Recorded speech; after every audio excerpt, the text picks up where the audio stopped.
Pemirsa, Siang kita awali dengan informasi kebakaran menghanguskan 6 bangunan di Koja, Jakarta Utara. Kebakaran juga melalap bangunan di kawasan Jalan Yosudarso, Kelurahan Sukaraja, Kecamatan Bumi Waras, Bandar Lampung.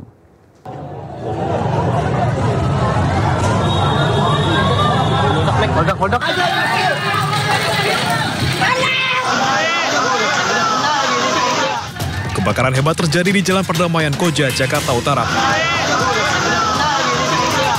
6 bangunan yang terdiri dari 1 rumah, 2 toko, dan 3 lapak penjualan kayu dan besi bekas dilalap api. Sejumlah petugas dibantu warga berupaya memadamkan api agar tidak meluas ke bangunan lainnya. Dugaan sementara, api berasal dari korsleting listrik. Percikan api kemudian mengenai bahan yang mudah terbakar. 16 mobil damkar diturunkan untuk memadamkan api. Petugas sempat terkendala sempitnya akses menuju lokasi.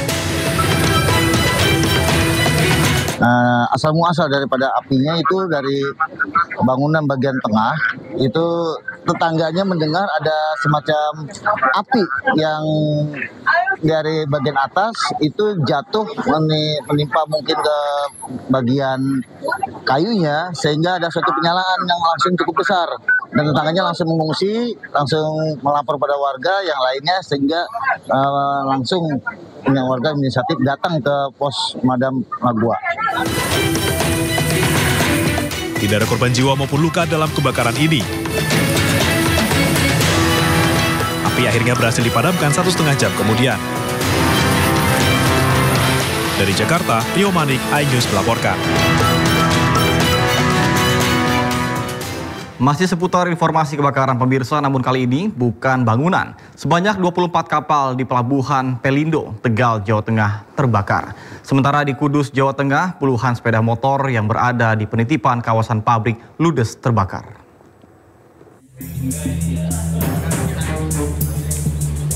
Hingga Sabtu pagi, kepulan asap masih terlihat di bangkai kapal yang terbakar di Pelabuhan Pelindo, Tegal, Jawa Tengah sejak Jumat dini hari.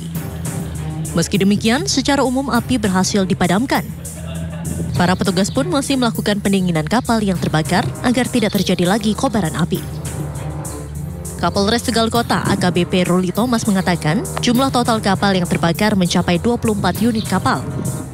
Baik kapal yang ludes terbakar hingga 100% maupun kapal yang terbakar 20%. Pihaknya juga akan menerjunkan tim laboratorium forensik Polda Jawa Tengah setelah kondisi bangkai benar-benar padam.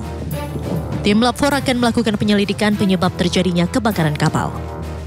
Kapal yang terbakar sudah dapat kita padamkan, namun masih ada 1 kapal yang ada di tengah, ini posisinya masih terbakar, namun sudah berhasil kita lokalisir supaya posisinya tetap di tengah sehingga tidak merembet ke kapal-kapal yang lainnya. Hal ini disebabkan kenapa masih terbakar ya karena ada muatan bahan bakar solar yang masih ada di situ, sehingga kita masih kesulitan untuk memadamkan. Ya tentunya sampai dengan solar ini selesai ya kita akan memadamkan, dan juga upaya untuk pendinginan kapal-kapal yang sudah berhasil dipadamkan, jangan sampai nanti masih ada percikan-percikan, kemudian nanti ada cuaca atau ada angin yang berembus kencang seperti tadi pagi, kemudian masih menimbulkan api yang bisa menyebar ke tempat lainnya.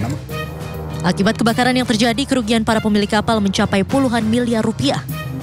Sementara itu, alur pelabuhan untuk akses keluar masuk kapal saat ini telah dibuka kembali. Dari Tegal, Jawa Tengah, Unibar iNews melaporkan. Petugas damkar Kabupaten Tuban mengevakuasi 4 orang karyawan yang terjebak di lantai 7 hotel Jalan Teguh Umar, Perbon, Tuban, Jawa Timur. Oleh petugas 4 orang. Hotel yang masih dalam proses pembangunan ini mengalami kebakaran di lantai 1 dan 2. Besarnya kobaran api membuat 4 pekerja yang berada di lantai 7 tidak bisa turun menyelamatkan diri. Petugas yang datang langsung memadamkan api yang berada di akses tangga. Selanjutnya dengan sigap petugas mengevakuasi 4 orang korban yang terjebak. 4 pekerja yang terjebak berhasil dievakuasi dengan selamat namun mengalami syok dan trauma. Total pekerja sebenarnya 15. Yang terjebak di lantai 7 itu ada 4 orang. Mereka tidak bisa turun karena lantai 1 dan lantai 2 posisi ada api yang lumayan besar. Jadi teman-teman pekerja ini posisinya di atas, jumlah 4 orang nggak bisa turun. Dari Tuban, Jawa Timur, Pipit Wibawanto, iNews melaporkan. Keinformasi lainnya pemirsa, tim Densus 88 anti teror geledah rumah terduga teroris di Garut, Jawa Barat. Dari rumah terduga pelaku, polisi mengamankan sejumlah barang bukti.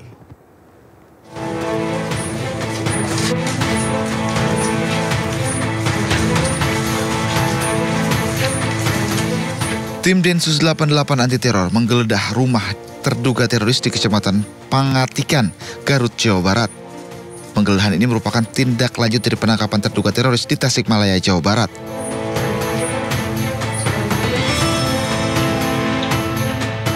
Setelah melakukan penggeledahan sekitar kurang lebih 1 jam, petugas membawa sejumlah barang bukti dari rumah terduga teroris yang dimasukkan ke dalam sejumlah kantong plastik. Namun demikian, dalam kasus ini pihak berwenang belum berkomentar dan belum memberikan keterangan resmi perihal penggeledahan di rumah terduga teroris tersebut. Sebelumnya, polisi menangkap terduga teroris di kawasan Desa Jaya Ratu, Kecamatan Sariwangi, Kabupaten Tasikmalaya, Jawa Barat. Pria terduga teroris itu ditangkap di salah satu rumah warga di Tasik saat sedang bertamu. Dari Garut, Jawa Barat, II Solihin, iNews melaporkan. Anggota DPRD Kabupaten Darmasraya, Sumatera Barat ditangkap polisi saat tengah asik bermain judi di pasar. Polisi menjaring 3 pemain beserta barang bukti uang tunai dan kartu remi.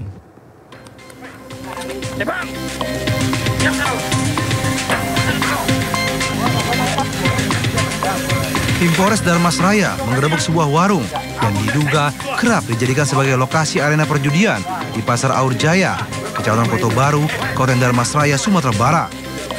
Dalam penggerebekan ini, 2 pelaku judi dan 1 pemilik warung berhasil diamankan petugas.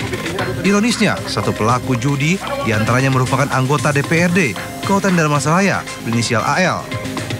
Penggerebekan lokasi judi ini dilakukan atas laporan dari masyarakat yang resah dengan maraknya aktivitas perjudian yang setiap malam digelar di lokasi tersebut. Ketiga pelaku digelandang ke Mapolres Darmasraya untuk menjalani pemeriksaan. Polisi juga menyita uang tunai dan kartu remi. 2 orang diduga pelaku permainan judi remi jenis abok. Akibat perbuatannya, ketiga pelaku terancam hukuman di atas 5 tahun penjara.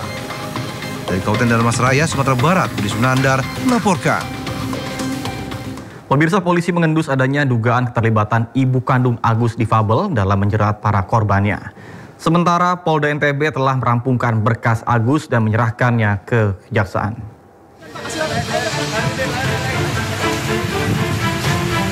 Penanganan kasus pelecehan seksual Agus difabel terus bergulir.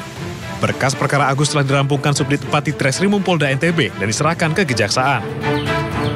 Namun kini, penyidik mengendus adanya dugaan keterlibatan ibu kandung Agus dalam menjerat sejumlah korban yang sebagian besar merupakan mahasiswi. Dalam waktu dekat, penyidik akan menjadwalkan pemeriksaan terhadap yang bersangkutan. Ada petunjuk mengarah ke ibunya? Iya. Kadit? Kalau kita ketahui kan petunjuknya cuma 1. Waktu itu yang terkait dengan korban menyatakan bahwa saya akan menelpon ibu saya dulu. Untuk memberikan informasi. Nah, itu akan kita dalami seperti apa. Tapi kan korban ini harus melapor juga sebagai korban yang memang melibatkan ibunya. Kalau dari keterangan si Agus sendiri, pelaku bahwa ibunya tidak ada di TKP, tidak ada, cuma hanya komunikasi. Itu juga tidak semua dikomunikasikan dengan ibunya. Sementara itu, masa perpanjangan tahanan rumah Agus selama 40 hari segera berakhir. Selanjutnya, Agus akan ditahan di Lapas Kelas 2 Akuripan. Dari Mataram, Nusa Tenggara Barat, Hari Kasidi, iNews melaporkan. Pemirsa, sebanyak 7 oknum polisi Polrestabes Medan ditempatkan tempat khusus atau patsus buntut dari tewasnya seorang terduga pelaku pengancaman dengan kekerasan. Kemudian ketujuhnya kini berstatus terduga pelanggaran dan terancam dijatuhi sanksi.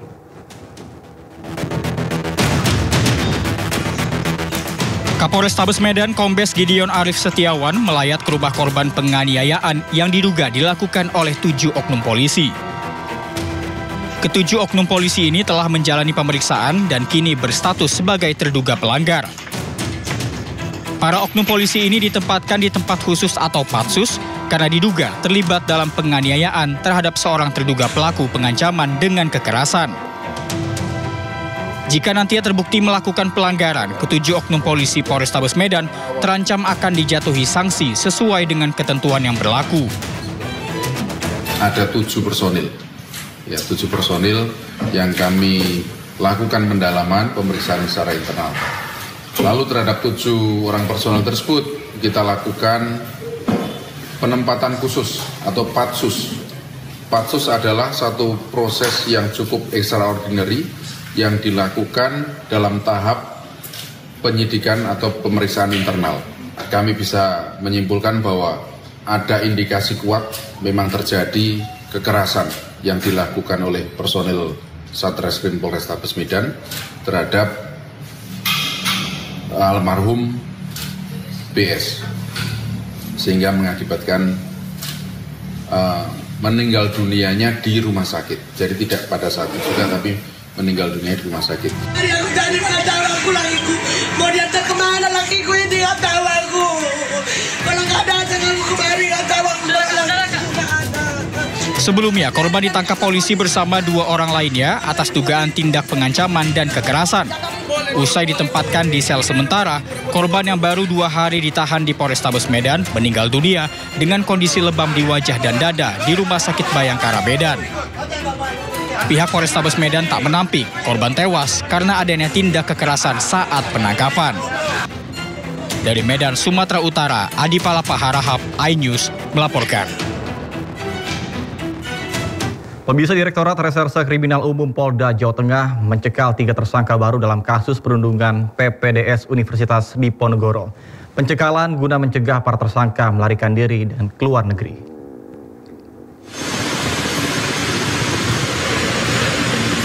Polda Jawa Tengah telah menetapkan 3 tersangka dalam kasus kematian Dr. Aulia Risma Lestari, mahasiswi program pendidikan dokter spesialis anestesi Universitas Diponegoro Semarang.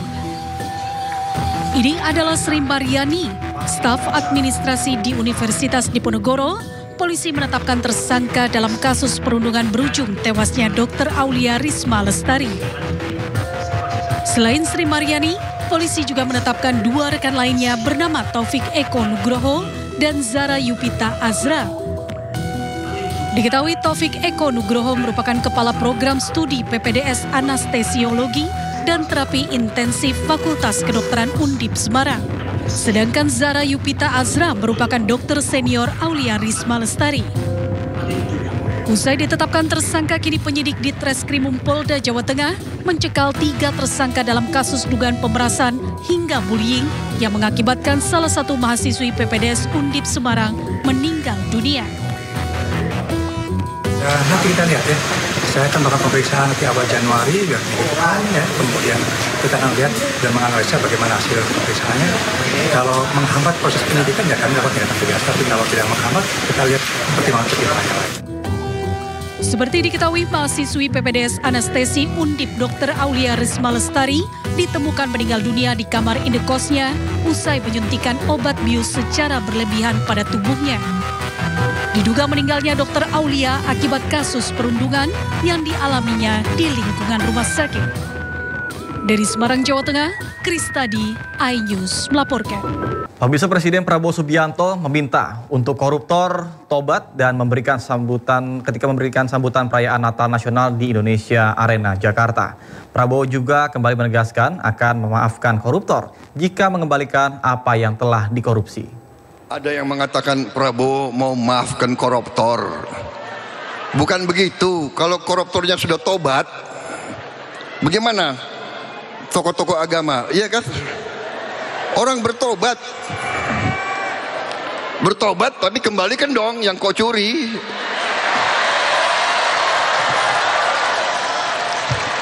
Enak aja. Udah nyolong, aku bertobat. Yang kau curi kau kembalikan. Bukan saya maafkan koruptor, tidak. Saya mau sadarkan mereka yang sudah terlanjur dulu berbuat dosa. Ya, bertobatlah, itu kan ajaran agama. Bertobatlah, kasihan rakyat, kembalikan uang itu. Sebelum kita cari hartamu kemana, kita akan cari itu. Pemirsa, vonis 6,5 tahun terhadap Harvey Muiz menuai kritikan karena dianggap terlalu ringan. Terkait dengan vonis ringan suami Sandra Dewi itu, Komisi Yudisial turun tangan untuk dalami kemungkinan adanya pelanggaran etik hakim yang telah menimbulkan gejolak di publik. Menjatuhkan pidana kepada terdakwa dengan pidana penjara selama 6 tahun dan 6 bulan dan denda sebesar 1 miliar rupiah.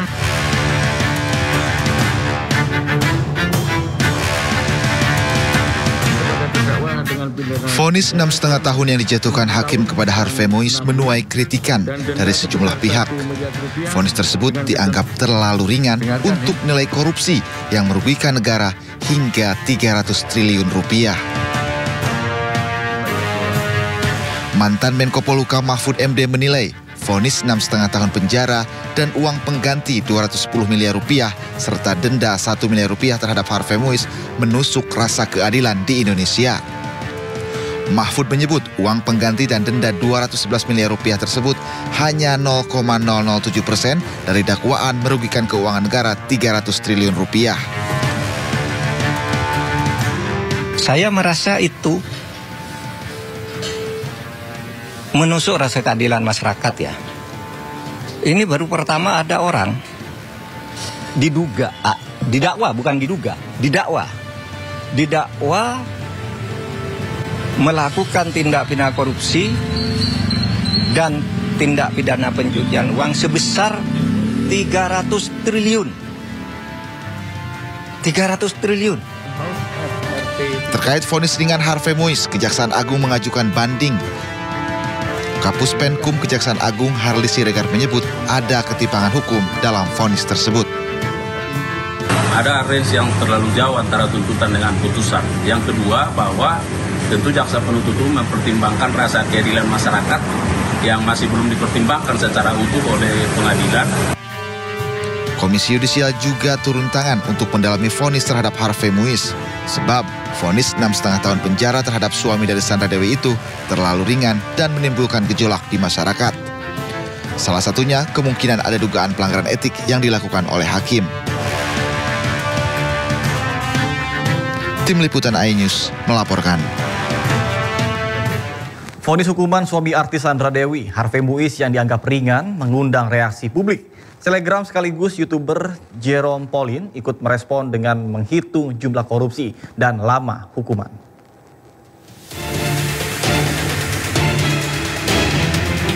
Vonis hukuman terpidana kasus korupsi timah Harvey Muiz mengundang reaksi di masyarakat. Bagaimana tidak? Majelis Hakim hanya memvonis Harvey dengan hukuman 6,5 tahun penjara, denda 1 miliar rupiah, dan uang pengganti senilai 210 miliar rupiah. Padahal, kerugian negara yang ditimbulkan akibat korupsi tersebut diduga mencapai 300 triliun rupiah. Seorang selebgram yang juga YouTuber, Jerome Pauline, ikut merespon dengan membuat sebuah video hitung-hitungan berupa nilai uang dengan lamanya hukuman. Dalam unggahan di Instagram pribadinya, Jerome mencoba menghitung uang sebanyak 1 triliun rupiah. Jika dipenjara selama 6 tahun, maka bisa mendapat 20 juta rupiah per jamnya. Jadi kalau misalnya mendapat 1 triliun selama 6 tahun tapi harus dipenjara, per jamnya kali dipenjara dapat 20 juta rupiah guys. Menurut kalian berarti atau enggak? Video ini diduga sebagai sindiran atas vonis yang baru saja diterima suami artis Sandra Dewi, Harvey Muiz. Pemirsa, untuk melihat situasi terkini di kawasan Ancol, sudah ada rekan kami Amrina Rida di sana. Baik, selamat siang Amrina. Bagaimana keseruan wisata di Taman Impian Jaya Ancol di sana? Dan wahana apa yang paling banyak dikunjungi oleh wisatawan? Silakan. Halo, selamat pagi menjelang siang Nata dan juga pemirsa. Wah, ini kalau ditanya bagaimana suasana di Pantai Ancol pada libur akhir tahun, ini memang saya bisa merasakan suasana sukacita lalu juga gembira dari para pengunjung yang melakukan aktivitas di sini. Memang kalau untuk Pantai Ancol ini kan beroperasi ataupun juga mulai dibuka pada pukul 6 pagi. Dan sejak pagi tadi memang sudah ramai, banyak dari pengunjung yang sudah datang sekira pada pukul 7 ataupun juga pukul 8 untuk menikmati suasana di Pantai Ancol dan juga melakukan berbagai aktivitas di sini. Seperti yang tadi mungkin Nata sudah sampaikan begitu, bahwa untuk tiket yang sudah terjual hingga pada pukul 9 pagi tadi sudah ada 9.000 tiket, dan ini akan ada kemungkinan terus bertambah seiring dengan berjalannya waktu nanti, karena biasanya makin sore ini makin ramai. Dan tadi memang suasananya cukup terik, tapi sekarang cukup adem begitu, dan anginnya di sini sepa-sepa sekali seperti terlihat ini.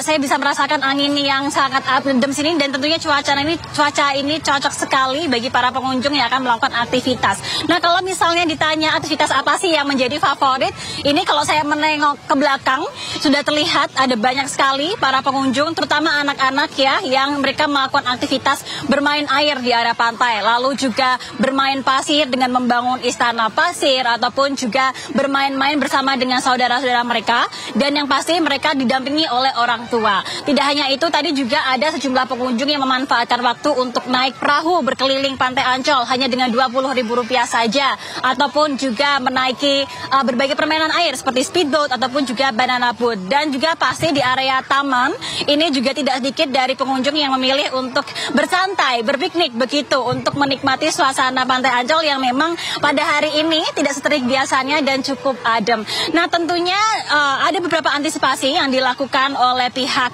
Ancol untuk mengantisipasi bagaimana sekarang ini sedang musim penghujan. Memang tadi airnya sempat pasang sedikit begitu, atau lebih naik dibandingkan hari-hari biasanya, dan untuk mengantisipasi adanya kemungkinan misalnya ada banjirop ataupun juga air yang cukup pasang, dari pihak Ancol sudah menyediakan 55 mesin pompa air. Tentunya 55 mesin pompa air ini akan difungsikan apabila nanti memang ada banjirop begitu, ataupun juga airnya terlalu pasang sehingga tidak mengganggu kenyamanan dan juga keamanan dari pengunjung. Tidak hanya itu, juga ada sejumlah petugas ataupun juga lifeguard yang bersiaga untuk memastikan ataupun juga memonitor agar para pengunjung ini bisa melakukan aktivitas dengan aman dan juga nyaman. Namun tentu saja tetap ada himbauan bagi pemirsa yang mungkin tertarik untuk nanti berlibur di Ancol untuk terus apabila kesini memonitor barang bawaan ataupun juga keluarga begitu, mengingat di sini suasananya memang cukup ramai sehingga selalu dijaga barang bawaannya ataupun juga anak-anak biar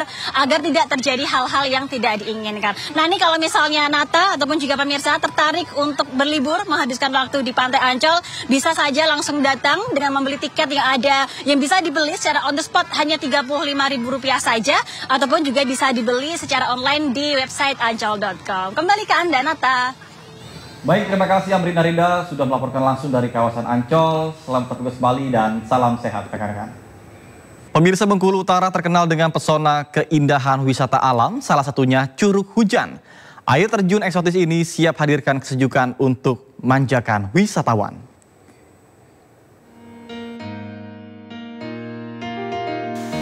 Melalui sela-sela daun bebatuan, butiran air jatuh dari ketinggian, melengkapi nuansa kesejukan air terjun Curug Hujan.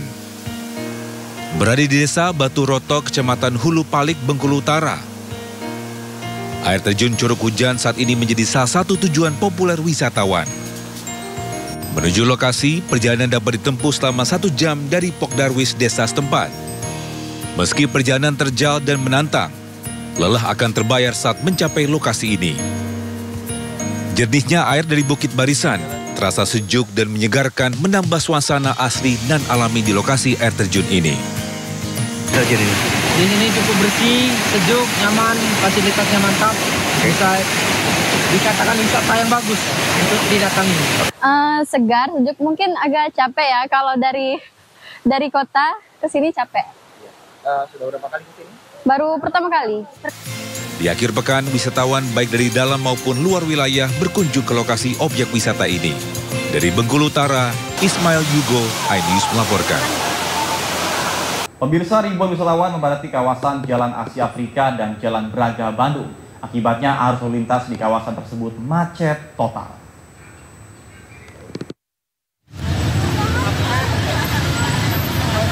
Jalan Asia Afrika dan Braga Kota Bandung masih menjadi magnet bagi wisatawan untuk menghabiskan masa liburan di Kota Kembang.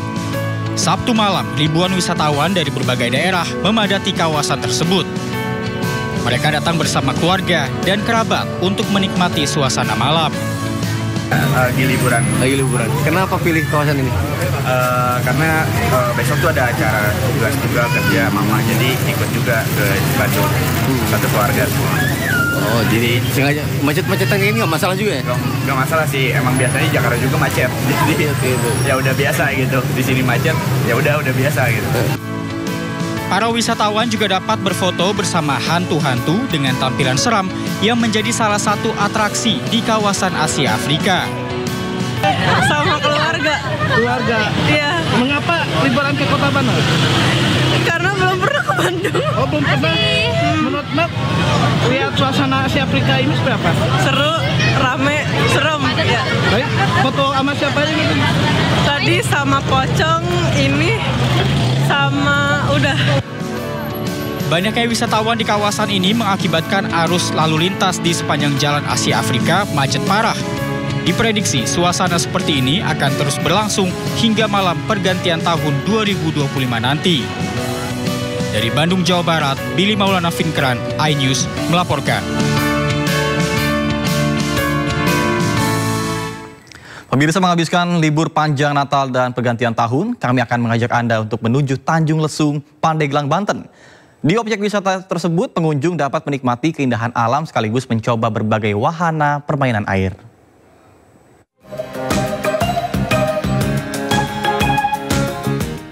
Seperti inilah keseruan yang bisa wisatawan rasakan di objek wisata Tanjung Lesung, Pandeglang, Banten.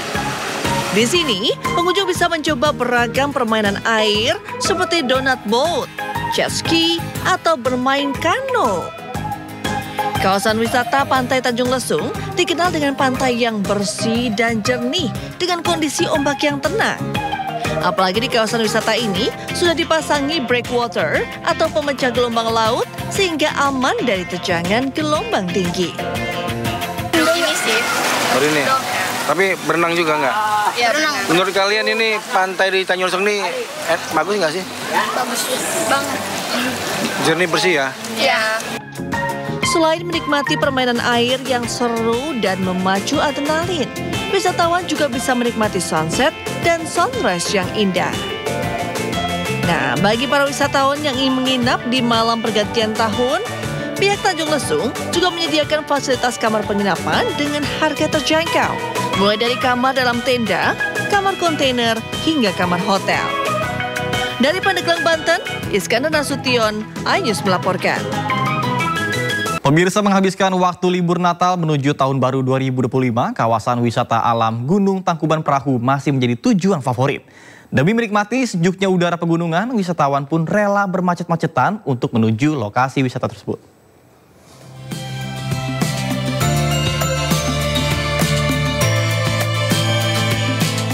Ribuan orang dari berbagai daerah sejak pagi sudah berdatangan di kawasan wisata Gunung Tangkuban Perahu. Gunung Tangkuban Perahu yang mempunyai ketinggian 2084 di atas permukaan laut jadi salah satu daerah tujuan wisata yang menarik di Jawa Barat. Lingkungan alam dan sumber mata air panas di kaki gunung dengan deretan kawah memanjang beserta legendanya menjadi daya tarik tersendiri. Pertama kali kesini bagian tahun. Dari mana?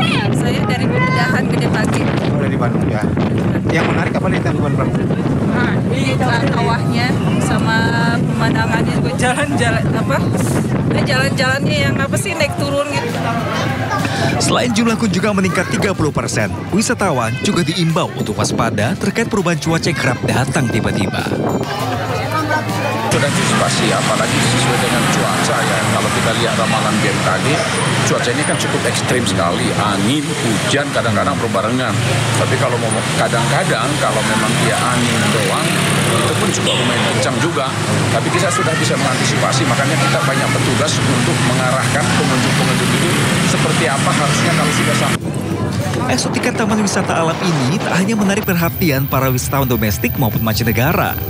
Namun, untuk bisa sampai ke lokasi ini, Anda harus rela terjebak kemacetan. Dari Kabupaten Bandung Barat, Jawa Barat, Yuno Wahyu, iNews melaporkan. Pemirsa, perayaan Natal Nasional 2024 dilaksanakan di Indonesia Arena, Jakarta, Sabtu malam. Sebanyak 11.000 umat Kristiani mengikuti perayaan Natal Nasional 2024 yang mengangkat tema Marilah Sekarang Kita Pergi ke Bethlehem.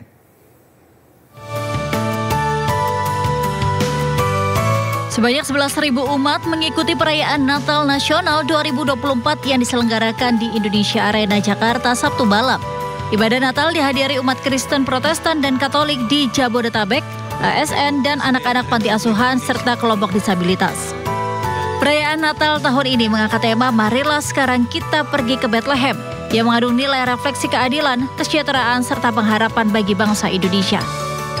Dalam agenda kegiatan terbagi dua, yaitu ibadat serta perayaan Natal yang dihadiri oleh Presiden Prabowo Subianto dan Wakil Presiden Gibran Rakabuming Raka, didampingi sejumlah Menteri Kabinet Merah Putih.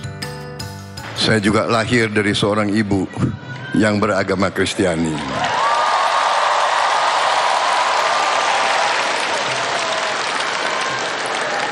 Jadi mungkin boleh dikatakan saya ini bukti dari keluarga Pancasila.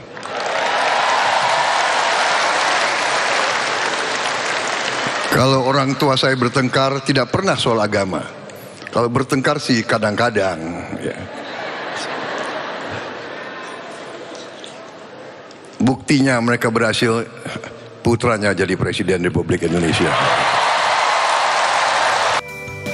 Rangkaian kegiatan perayaan Natal Nasional 2024 juga diwarnai dengan aksi bakti sosial kepada korban erupsi Gunung Lewatobi laki-laki hingga penanaman pohon di Muara Gembong. Dari Jakarta, Yudi Permana, Dede Rudi, iNews melaporkan. Pemirsa, Presiden Prabowo Subianto mengumpulkan sejumlah ketua umum partai politik Koalisi Indonesia Maju. Pertemuan digelar di kediaman Prabowo Subianto di Jalan Kertanegara, Jakarta. Sejumlah ketua umum partai politik datang di kediaman Prabowo Subianto di kawasan Kertanegara, Jakarta. Ketua umum partai yang terlihat hadir adalah Ketua Umum PKB, Muhaimin Iskandar, Ketua Umum PAN, Zulkifli Hasan, dan Ketua Umum Partai Golkar, Bahlil Lahadalia. Menurut Ketua Umum PAN, Zulkifli Hasan, pertemuan digelar pada Sabtu sore. Zulhas juga menjelaskan tidak ada spesial yang dibahas, hanya pertemuan rutin seperti biasa. Pertemuan rutin ketua partai. Biasanya kan tiap Jumat ya makan siang, tapi tadi karena satu hal masih sibuk, baru tadi sore jam 5 ya.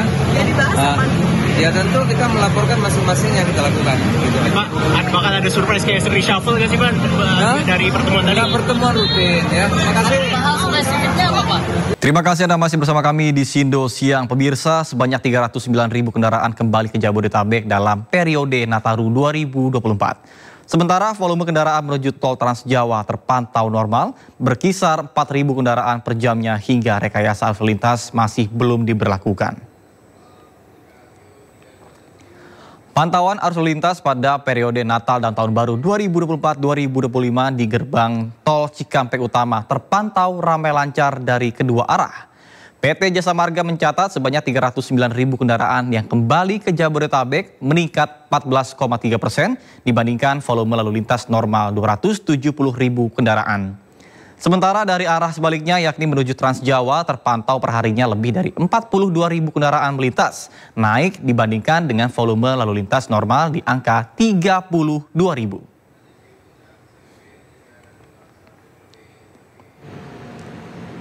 Sementara itu pemirsa, menuju hari perayaan pergantian tahun, lalu lintas kawasan Puncak Bogor kembali diberlakukan sistem ganjil genap.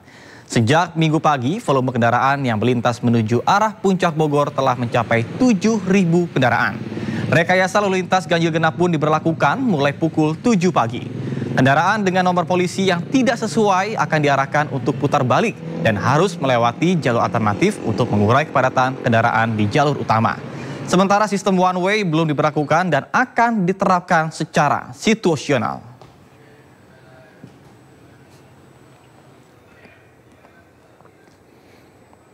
Pemirsa, untuk mengetahui situasi terkini lalu lintas libur Natal dan Tahun Baru, sudah ada rekan kami Dilami Aulia di gerbang tol Cikampek Utama dan Jen Cahyani di kawasan Puncak Gadok, Kabupaten Bogor, Jawa Barat. Dan kita ke Dilami terlebih dahulu di gerbang tol Cikampek Utama. Selamat siang Dilami, apakah antrian kendaraan sudah terlihat di sana? Silakan.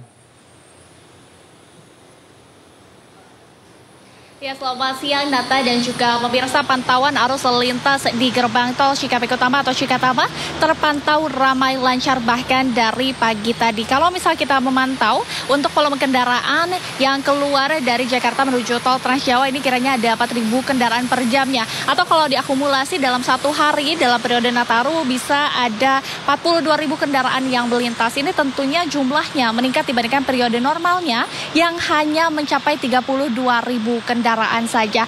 Dan ini berarti memang untuk kepadatan lalu lintas belum ada tanda-tanda kepadatan begitu ya. Tapi kalau misalnya kami memantau dengan radius 10 hingga 15 km ini terjadi kepadatan antrian menuju ke rest area kilometer 57. Namun selebihnya lalu lintas normal ramai lancar. Kalau juga berkaca Nata dari PT Jasa Marga sendiri mencatat bahwa ada 309.000 kendaraan yang kembali ke Jabodetabek pada periode Nataru 2024 hingga 2025 ini. Artinya ini meningkat begitu ya dibandingkan periode normalnya atau lalu lintas normal volume kendaraannya hanya mencapai 270.000 kendaraan saja. Ini bisa diartikan menjadi arus balik begitu ya, arus balik Natal 2024. Namun kembali kalau misalnya melihat dari kedua sisi, untuk saat ini belum ada pengalihan rekayasa lalu lintas, baik itu kontraflow, ganjil genap, karena volume kendaraan masih diambang traffic counting atau masih normal saja. Kalau misalnya untuk ketentuan Nata, untuk kontraflow sendiri, kendaraan harus melebihi 5.500 kendaraan per jamnya sehingga dapat diterapkan kontraflow. Kalau one way ini harusnya kendaraan berada di angka 8.000 kendaraan per jamnya sehingga nantinya akan diterapkan one way. Kami juga masih memantau secara bersama karena mengingat ini untuk volume dari kendaraan masih tergolong normal, masih 4.000 kendaraan per jamnya. Nah, pihak PT Jasa Marga sendiri juga sudah melakukan antisipasi begitu ya, nantinya apabila terjadi lonjakan dari para pemudik, ini juga sudah disediakan sejumlah gardu tol dan juga nanti akan disediakan juga mobile rider. Namun kalau misalnya untuk melihat dari segi harga, ini ada potongan harga Nata sebesar 10% dari periode tanggal 28 Desember kemarin hingga hari ini 29 Desember kemarin dari Semarang begitu ya, dari gerbang tol Kalikangkung kilometer 414 hingga ke gerbang tol Cikampek Utama. Nata, kalau misalnya melihat bagaimana puncak arus mudik Nataru ini, memang Kapolri Listio Sigit mengungkapkan bahwa untuk puncak memang terjadi pada 21 Desember 2024. Namun ini tidak menutup kemungkinan bahwa nanti saat menjelang tahun baru 2025 atau tepatnya 31 Desember ini diprediksi juga akan terjadi kepadatan begitu ya untuk volume lalu lintas yang dari arah Jakarta maupun sebaliknya begitu. Nata. Baik, terima kasih Dilami Aulia melaporkan langsung dari Cikatama, dan selanjutnya kita akan melihat bagaimana situasi di kawasan Puncak Bogor, Jawa Barat. Ada Jen di sana. Baik, selamat siang Jen. Apakah rekayasa arus lintas sudah diberlakukan di Puncak pada hari ini? Silakan Jen. Baik, Nata dan juga pemirsa, untuk rekayasa lalu lintas sendiri tadi sudah diberlakukan sistem ganjil genap pada pagi hari sekitar pukul 7 sampai pukul 9 pagi. Di mana untuk kendaraan yang melintas, untuk mobil berplat nomor ganjil, mengingat hari ini tanggal 29 Desember merupakan tanggal ganjil, maka mobil berplat nomor ganjil dapat melintas, namun mobil atau kendaraan berplat nomor genap diarahkan langsung untuk putar balik dan juga harus mencari jalur-jalur alternatif lain untuk menuju ke puncak sana. Dan untuk saat ini situasi lalu lintas sudah lancar atau ramai lancar dan tidak ada rekayasa lalu lintas atau masih normal di kedua jalurnya, baik dari Jakarta menuju ke arah Bogor maupun dari Bogor menuju ke arah Jakarta. Dan untuk situasi lalu lintas nanti melihat apakah akan ada kepadatan atau antrian kendaraan yang mengular, maka jika iya, dari pihak kepolisian langsung akan memberlakukan rekayasa lalu lintas seperti sistem one way atau satu arah, dan ini diberlakukan secara situasional. Kalau kita melihat data yang dapat kami akses, data terakhir yang kami akses, saat ini sudah ada 13.000 kendaraan yang melintas menuju ke arah Bogor dan ada 12.000 kendaraan yang melintas dari Bogor ke arah Jakarta. Dan ini akan dilihat nanti apakah akan ada kepadatan atau antrian? Jika iya, maka langsung akan dilakukan sistem one way atau satu arah seperti hari-hari sebelumnya. Kalau melihat dari data sendiri, hari ini kemungkinan akan ada kenaikan dari hari kemarin.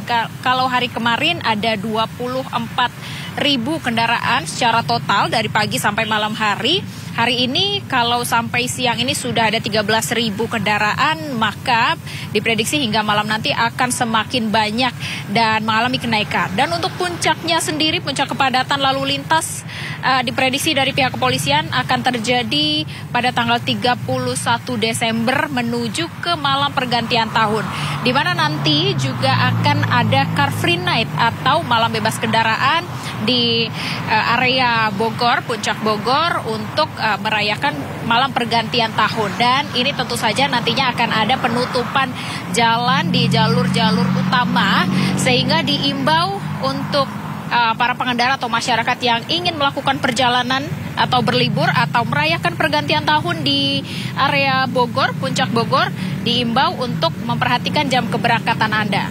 Karena sekitar pukul 6 sore pada tanggal 31 Desember, jalan utama sudah banyak yang ditutup, sehingga para pengendara akan dialihkan untuk melewati jalur-jalur alternatif. Sehingga kemudian dari pihak kepolisian mengimbau kepada masyarakat dan juga para pengendara untuk memperhatikan beberapa hal. Salah satunya yang penting tadi memperhatikan plat nomor kendaraan Anda. Karena sistem ganjil genap ini akan tetap atau terus dilaksanakan melihat situasi lalu lintas. Akan terus dilaksanakan sampai nanti periode libur Natal dan Tahun Baru selesai. Dan juga memperhatikan jam keberangkatan Anda, kemudian memperhatikan beberapa hal terkait misalnya kecukupan bahan bakar, kemudian kondisi kendaraan, kemudian saldo e-tol, dan lain-lain agar perjalanan Anda tetap nyaman. Nata. Baik, terima kasih Jen Cahyani melaporkan langsung dari kawasan Puncak Bogor, Jawa Barat. Dan sebelumnya juga ada rekan kami Dilami Aulia langsung dari gerbang tol Cikampek Utama, Karawang, Jawa Barat. Jaga kesehatan dan selamat bertugas kembali rekan-rekan. Pemirsa, Kementerian Perhubungan berencana untuk menyiapkan bus alternatif transportasi masyarakat menuju kawasan Puncak Bogor, Jawa Barat. Dengan bus tersebut diharapkan perjalanan masyarakat ke Puncak menjadi lebih lancar dan juga aman. Kawasan Puncak Kabupaten Bogor kerap macet saat momentum liburan. Kementerian Perhubungan pun mulai menyiapkan sederet langkah antisipasi untuk mengatasi persoalan tersebut. Wakil Menteri Perhubungan Suntana mengungkapkan, salah satu antisipasi kemacetan di Puncak adalah dengan mengoperasikan bus subsidi untuk melayani jalur Puncak. Mulai tahun 2025, Kemenhub dengan dukungan pemerintah Kabupaten Bogor dan Polres Bogor akan menyediakan bus sebagai alternatif transportasi masyarakat ke kawasan Puncak. Sebanyak 15 hingga 20 unit bus akan disiapkan dengan skema subsidi. Salah satu rute yang akan dibuka adalah dari Cibinong ke Puncak. Suntana menganjurkan bagi masyarakat yang selama ini sering menggunakan motor ke Puncak bisa beralih ke moda transportasi yang satu ini. Di tahun depan direncanakan kita untuk menghindari kemungkinan terjadinya teman-teman yang suka naik motor ke atas. Kementerian Perhubungan didukung oleh instansi terkait termasuk Pemerintahan Bogor dan Polres Bogor, kita akan menyiapkan bus bersifat bus akan dimulai dari start dari Kabupaten Bogor di Cibinong yang akan mengangkut masyarakat ke atas. Tentunya itu akan disubsidi sehingga masyarakat yang mau ke atas itu tidak perlu pakai naik motor dan lain-lain ya. Insya Allah mohon doanya paling lambat nanti bulan Februari kita sudah mulai. Ada 15 sampai 20 bus yang akan kita gunakan dan itu disubsidi oleh pemerintah. Sehingga masyarakat bisa ke atas tinggal parkir motornya di daerah Keradenan atau di mana, tinggal naik bus gitu ya, dengan biaya yang sangat murah. Supaya jumlah kendaraan yang ke Puncak gitu ya sedikit berkurang dan itu sedikit mengurangi kemungkinan terjadinya laka lantas dan macet lantas. Pemerintah juga akan mengoptimalisasi jalur alternatif menuju Puncak. Di jalan alternatif ini, Kemenhub berupaya melengkapi kebutuhan perlengkapan jalan existing yang sebelumnya telah dipasang oleh pemerintah daerah Kabupaten Bogor. Adapun fasilitas keselamatan jalan yang telah dipasang antara lain alat penerangan jalan, rambu peringatan, rambu petunjuk, serta rambu pendahulu petunjuk jurusan. Pemirsa, masuki libur panjang Natal dan Tahun Baru, stasiun Pasar Senen ramai penumpang. Hampir 20.000 calon penumpang akan diberangkatkan ke sejumlah kota favorit di Jawa Tengah dan juga Jawa Timur. Keramaian mulai terjadi di stasiun Pasar Senen Jakarta oleh calon penumpang yang hendak berlibur dengan menggunakan moda transportasi kereta api jarak jauh. Diprediksi untuk hari ini jumlah calon penumpang yang akan diberangkatkan mencapai 19.698 orang dan masih akan terus bertambah. Para penumpang sengaja memilih berlibur menggunakan kereta api untuk efisiensi waktu dan juga harga yang terjangkau. Di momen libur Natal dan Tahun Baru kali ini, sejumlah kota menjadi pilihan favorit masyarakat untuk berlibur seperti Yogyakarta, Malang, Lempuyangan, Surabaya, Purwokerto, dan juga Semarang.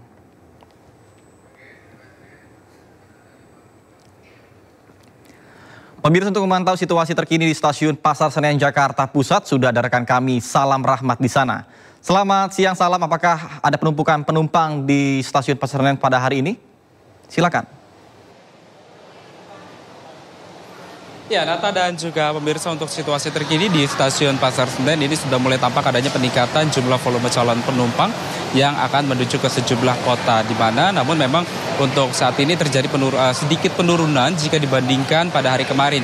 Di mana pada hari ini akan ada sebanyak kurang lebih 22.283 calon penumpang yang akan menuju ke sejumlah kota favorit di Jawa Barat, Jawa Tengah dan juga Jawa Timur seperti Bandung, Yogyakarta, Solo, Semarang, Surabaya, lalu juga ada Malang dan juga Lempuyangan. Di mana dari informasi yang kami dapatkan dari pihak stasiun Pasar Senen ini menyebut bahwasanya dalam momen libur Natal dan juga Tahun Baru ini juga masih ada ketersediaan tiket terutama untuk tanggal 29 Desember hingga 5 Januari mendatang. Ketersediaan tiket atau tempat duduk ini masih mencapai 220.000 tempat duduk, yang artinya ini masih ada ketersediaan tiket kurang lebih 30% dari total kapasitas tempat duduk yang memang disediakan selama masa periode Natal dan juga Tahun Baru kali ini.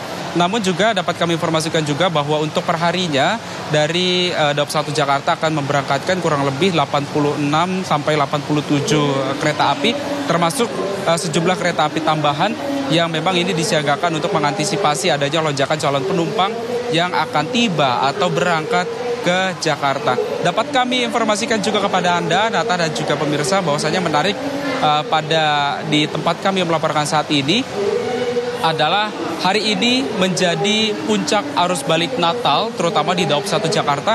Ini tercatat ada sebanyak kurang lebih 42.000 calon penumpang yang akan tiba di Jakarta dan juga sekitarnya begitu. Lantaran ini memang sudah selesai dari masa angkutan Natal yang memang seperti kita ketahui bahwa Natal ini sudah berlangsung kurang lebih 4 hari yang lalu, dan ini adalah puncak arus balik dari Natal usai dari umat Kristiani merayakan Natal di kampung halamannya masing-masing, dan hari ini merupakan puncak arus balik dari Natal. Namun juga sebagian masyarakat lainnya dari masyarakat daerah ini memang sengaja untuk memilih menghabiskan waktu malam pergantian tahun di Jakarta. Dapat kami informasikan juga bahwa selain itu memang pada hari esok juga diprediksi akan masih menjadi puncak arus balik Natal, di mana untuk hari esok akan ada sebanyak kurang lebih 39.000 masyarakat yang akan tiba di Daup 1 Jakarta yang meliputi dari stasiun Pasar Senen, Gambir, lalu juga ada di Bekasi dan juga sekitarnya begitu. Ini totalnya akan ada sebanyak kurang lebih 39.000 calon penumpang, sementara pada hari ini diprediksi akan menjadi puncak tertingginya, yakni 42.000 lebih calon penumpang akan tiba di Jakarta. Kami masih akan terus menginformasikan kepada Anda, Nata dan juga pemirsa, terutama juga terkait dengan pengamanan yang ada di kawasan stasiun Pasar Senen Jakarta ini, yang memang ini bekerjasama dengan unit gabungan begitu dari mulai TNI, Polri, Satpol PP dan juga sejumlah unit lainnya begitu untuk mengamankan kelancaran bagi para wisatawan atau masyarakat yang hendak melakukan perjalanan keluar kota. Dan dapat kami informasikan juga bahwa untuk ketersediaan kantong parkir di kawasan stasiun Pasar Senen ini memang masih tersedia, karena memang untuk hari ini jumlahnya akan sedikit mengalami penurunan jika dibandingkan pada hari kemarin, yang memang untuk hari ini hanya akan ada sebanyak kurang lebih 22.283 penumpang. Sementara pada hari kemarin memang masih tinggi angkanya di atas 24.000 calon penumpang begitu yang hendak melakukan perjalanan ke luar kota. Dan kami tadi juga sempat berbincang bersama dengan sejumlah penumpang begitu, yang mana mereka memang sengaja untuk memilih melakukan perjalanan keluar kota menggunakan kereta lantaran harganya yang terjangkau, lalu juga ada efisiensi waktu, dan juga mereka memang sudah sering kali menggunakan kereta api sebagai moda transportasi menuju ke sejumlah kota, baik itu di Jawa Barat, Jawa Tengah, dan juga Jawa Timur, lantaran memang mereka ingin menikmati euforia dari pemandangan alam yang dilintasi oleh jalur kereta dan juga berbagai keunggulan lainnya yang memang mereka sengaja untuk memilih menggunakan moda transportasi kereta api. Nata. Baik, terima kasih. Salam Rahmat melaporkan langsung dari Stasiun Pasar Senen, Jakarta Pusat. Selamat bertugas kembali dan salam sehat. Pemirsa, Kapolri Jenderal Listio Sigit Prabowo memerintahkan jajarannya untuk melakukan sweeping dan meningkatkan patroli di kawasan Puncak Bogor, Jawa Barat. Instruksi diberikan buntut maraknya pemalakan dan kawanan tersebut juga pun masih banyak sekali pungli di masa libur Nataru. Kita di awal adalah seikhlasnya. Ya, sampai jalan raya doang ya. Bapak nggak ada bilang sampai jalan raya. Ya. Bapak cuma ngomongnya tadi ini ikut alternatif. Saya tanya Bapak mau dibayar berapa? Bapak bilang seikhlasnya. Makanya saya cuma ada 150.000 karena dari tadi saya juga isi. Video aksi pemalakan di kawasan Puncak Bogor, Jawa Barat ini viral di media sosial. Seorang joki pemandu jalur alternatif meminta wisatawan untuk membayar jasa pengantaran yang tidak wajar, yaitu Rp800.000. Padahal awalnya joki tersebut tidak mematok tarif dan bersedia dibayar seikhlasnya. Masih gitu, ini dari orang tua. Saya juga nggak mau lah. Peningkatan pergerakan masyarakat di masa libur Natal dan Tahun Baru membuka celah perilaku oknum-oknum nakal yang mencoba mengeruk keuntungan dengan cara yang tidak halal. Kapolri memerintahkan jajarannya untuk melakukan sweeping dan meningkatkan patroli untuk menindak aksi-aksi pemalakan tersebut. Ada potensi terjadinya kemacetan yang luar biasa dan kecenderungan masyarakat untuk melalui jalur-jalur tikus.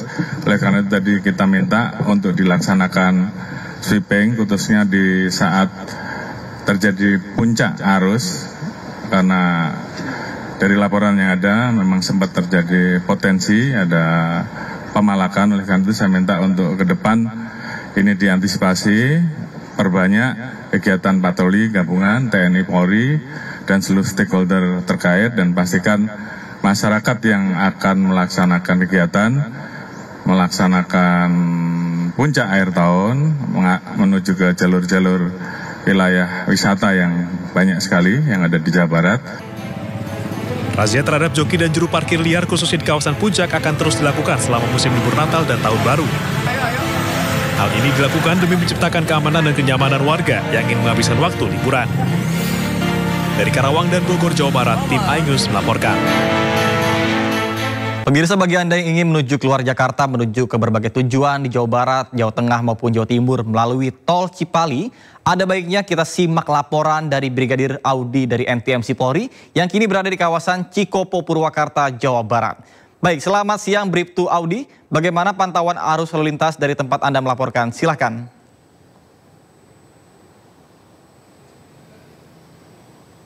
Ya baik, terima kasih Nata dan selamat siang pemirsa. Saat ini saya tepat berada di kawasan Gate Tol Cikopo, Purwakarta, Jawa Barat. Kondisi arus lalu lintas selepas Natal dan menjelang Tahun Baru 2025 dalam situasi ramai lancar di kawasan titik Purwakarta ini. Yang menurut pantauan dari udara kami yaitu di ruas tol Jakarta Cikampek, kondisi arus lalu lintas dalam situasi ramai dan lancar.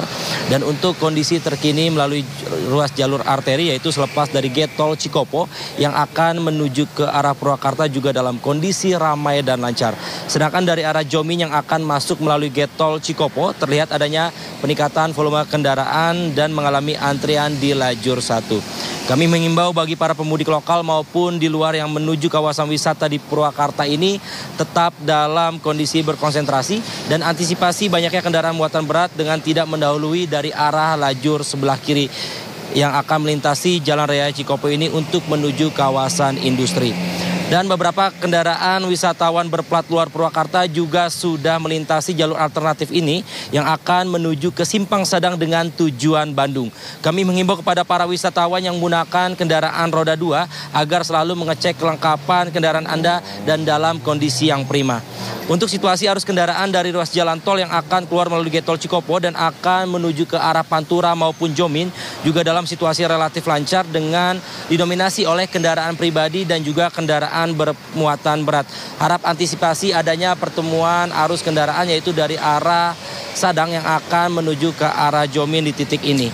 Dan perlu kami himbau kembali bahwa di kawasan ini merupakan terminal bayangan sehingga banyaknya angkutan umum lokal dan juga angkutan antar kota yang seringkali mengetem tidak pada tempatnya sehingga menyebabkan terjadinya penyempitan ruas jalur di kawasan ini. Dan juga kami mengingatkan bahwa jalur Purwakarta ini pun adalah sebagai jalur alternatif untuk para pemudik terkhusus yang menggunakan sepeda motor dengan tujuan Bandung yang mengarah ke Simpang Sadang dan tujuan Palimanan ataupun Cirebon melalui Simpang Jomin dan melalui jalur Pantura. Ya, kami menghimbau kepada masyarakat yang akan mudik atau menuju ke tempat wisata agar memastikan kondisi fisik sehat, periksa kendaraan Anda sebelum melakukan perjalanan dan tidak berhenti di bahu jalan dan selalu mentaati peraturan lalu lintas yang berlaku di lapangan dan tetap mengikuti petunjuk petugas kami yang berada di lapangan. Dan bagi Anda yang ingin mendapatkan informasi arus lalu lintas selengkapnya, Anda dapat menghubungi call center kami di 1-500-669 atau melalui SMS Center di 9119. Stop pelanggaran, stop kecelakaan, keselamatan untuk kemanusiaan, menuju Indonesia tertib, dan salam presisi. Sekian berita Audi, maksud kami Brigadir Audi melaporkan langsung dari Getol Cikopo, Purwakarta, Jawa Barat. Kita kembali ke studio, silakan Nata. Baik, terima kasih Brigadir Audi atas laporan Anda dari kawasan Cikopo, Purwakarta, Jawa Barat. Selamat bertugas kembali dan salam presisi. Ke informasi lainnya pemirsa, mahasiswa yang tergabung dalam Aliansi Mahasiswa Banyumas Raya bersama dengan sejumlah elemen masyarakat menggelar aksi demonstrasi menuntut pembatalan rencana pemerintah untuk menaikkan tarif PPN sebesar 12%. Sementara itu sejumlah warga Yogyakarta membuat surat terbuka kepada Presiden Prabowo Subianto.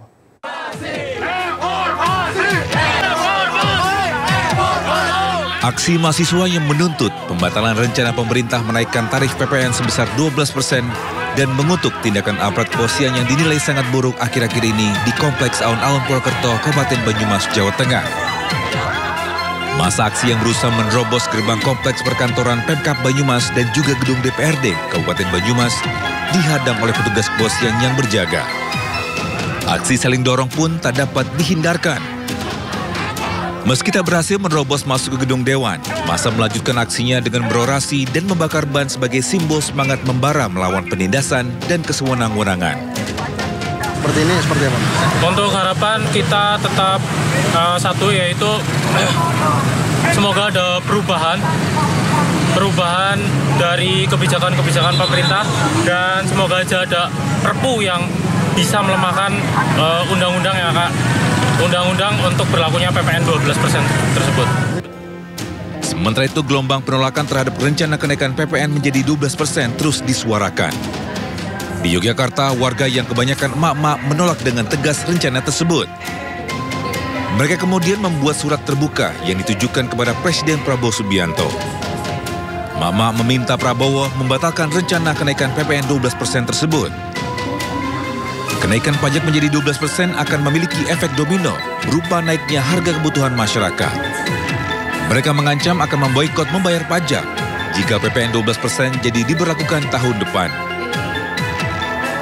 Bapak Prabowo yang sangat kami hormati, kami sayangi, kami cintai. Bersama surat ini, kami emak-emak di Yogyakarta meminta untuk dibatalkan kenaikan PPN 12%. Dan kami minta ada transparansi laporan pajak oleh pemerintah agar dibaca oleh seluruh rakyat Indonesia. Sementara itu, warga juga meminta adanya transparansi dalam penggunaan dana dari berbagai macam pajak yang selama ini dibayarkan oleh rakyat. Tim Liputan iNews melaporkan. Sementara itu, mantan Presiden ke-7 Republik Indonesia Joko Widodo turut menanggapi polemik kenaikan pajak pertambahan nilai atau PPN 12%. Dirinya mengatakan mendukung keputusan tersebut lantaran merupakan amanat undang-undang yang harus dijalankan oleh pemerintah. Polemik pro kontra terkait PPN 12% kan? Ya, saya kira kita mendukung keputusan pemerintah. Saya kira keputusan pemerintah pasti ada pertimbangan-pertimbangan. Dan itu kan juga amanat undang-undang yang harus dijalankan oleh pemerintah. Pak, soal pengajuan yang pada periodenya jenengan itu gimana sih Pak prosesnya bisa kenaikan PPN 12% naik 12% itu? Ya ini kan sudah diputuskan dalam harmonisasi peraturan perpajakan. Sudah diputuskan oleh DPR. Kalau sudah diputuskan oleh DPR, ya pemerintah memang harus menjalankan. Tetapi sekali lagi saya kira pemerintah sudah berhitung dan melalui pertimbangan yang matang. Pak, dan kekhawatiran masyarakat dampak PPN 12% ini Pak, yang kan yang menjadi pro kontranya kan? Nah itu mestinya pemerintah kan sudah berhitung, sudah melakukan kalkulasi dan pertimbangan-pertimbangan. Ya. Ada yang berpendapat kalau seharusnya pajak penghasilan saja gitu Pak, mungkin itu gimana Pak? Ya, oke, makasih. Pemirsa, pemerintah Provinsi Papua Tengah melalui Dinas Tenaga Kerja, Transmigrasi, Energi dan Sumber Daya Mineral melakukan peninjauan langsung di Terminal Pertamina Nabire. Kunjungan tersebut guna memastikan kesiapan distribusi dan kelancaran pasokan BBM untuk wilayah Provinsi Papua Tengah selama perayaan Natal 2024 dan Tahun Baru 2025. Kadisnaker SDM Papua Tengah mengatakan stok BBM saat ini tengah mencukupi dan dipastikan ketersediaan BBM di wilayah Papua Tengah dalam kondisi yang aman. Dirinya juga mengimbau kepada masyarakat tidak perlu khawatir dengan melakukan pembelian BBM yang berlebihan. Pihaknya juga memastikan distribusi BBM ke beberapa kabupaten berjalan aman dan juga lancar.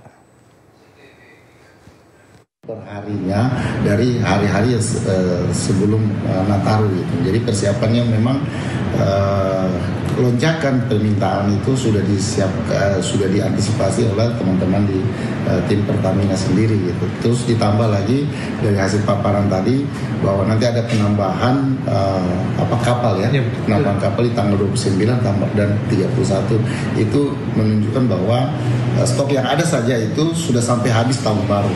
Jadi tambah nanti lagi kapal masuk, jadi memang posisi kita untuk kebutuhan BBM di Papua Tengah